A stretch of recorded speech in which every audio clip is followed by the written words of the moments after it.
Sa mapagpalang araw po sa inyong lahat. Ngayon po ay January 8, 2026, Huwebes, kasunod ng pagpapakita ng Panginoon. Ang ating pong unang pagbasa at pagninilay sa araw na ito ay hinango mula sa unang sulat ni San Juan chapter 4 verses 19 to chapter 6 verse 4. Minamahal kong mga kapatid, tayo'y umiibig sapagkat ang Diyos ang unang umibig sa atin. Ang nagsasabing iniibig ko ang Diyos at napupuot naman sa kanyang kapatid ay sinungaling. Kung yaong kapatid na kanyang nakikita ay hindi niya maibig, paano niya maiibig ang Diyos na hindi nakikita? Ito ang utos na binigay sa atin ni Kristo. Ang umiibig sa Diyos ay dapat ding umibig sa kanyang kapatid.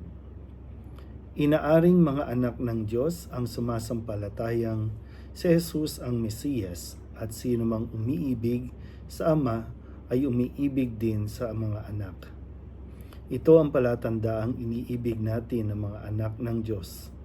Kapag iniibig natin ang Diyos at tinutupad ang kanyang mga utos, sapagkat ang tunay na umiibig sa Diyos ay yaong tumutupad ng kanyang mga utos at hindi naman mahirap sundin ang kanyang mga utos sapagkat napagtatagumpayan ng bawat anak ng Diyos ang sanlibutan at nagtatagumpay tayo sa pamamagitan ng pananampalataya.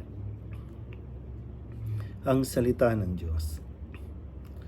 Muli po, isang mapagpalang araw sa inyo pong lahat. Muli ay tayo ay nasa panahon pa rin ng Kapaskuhan at nasa loob tayo ng pagdiriwang ng Epipanya o pagpapakita ng Panginoon.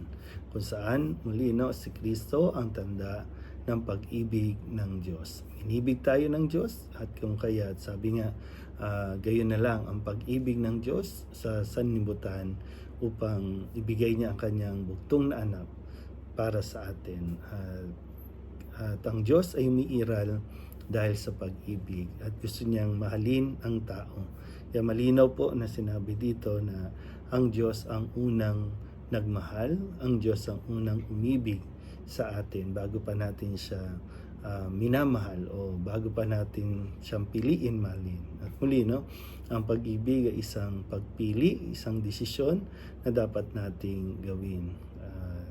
May papakita natin ang ating pag-ibig sa Diyos sa ating pong pakikitungo sa kapwa. Sabi rin, paano natin ibigin ang Diyos kung ang kapatid natin ay hindi natin maibig-ibig o kung kaya ay napupuot tayo sa kanila tapos sasabihin natin na minamahal natin ng Diyos.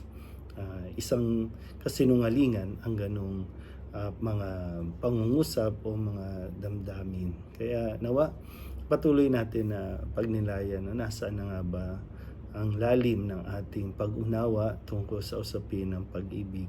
Marami sa panahon ngayon ang nagkakamali, marami ang sa panahon ngayon ay iba ang kanilang pananaw tungkol sa pag-ibig. Isa sa mga natutunan ko na kung magmamahal ka kahit hindi ka ibigin. At yun yung isang mahalagang bagay. Mahirap din na pinipilit ang ating sarili. Mahirap ipilit na tayo ay mahalin. Dapat una muna tayong magmahal bago natin asamin na tayo po ay mahalin ng ating kapwa. Pero ang isang malinaw, inibig tayong una ng Diyos. Muli po, isang mapagpalang araw sa inyo po lahat.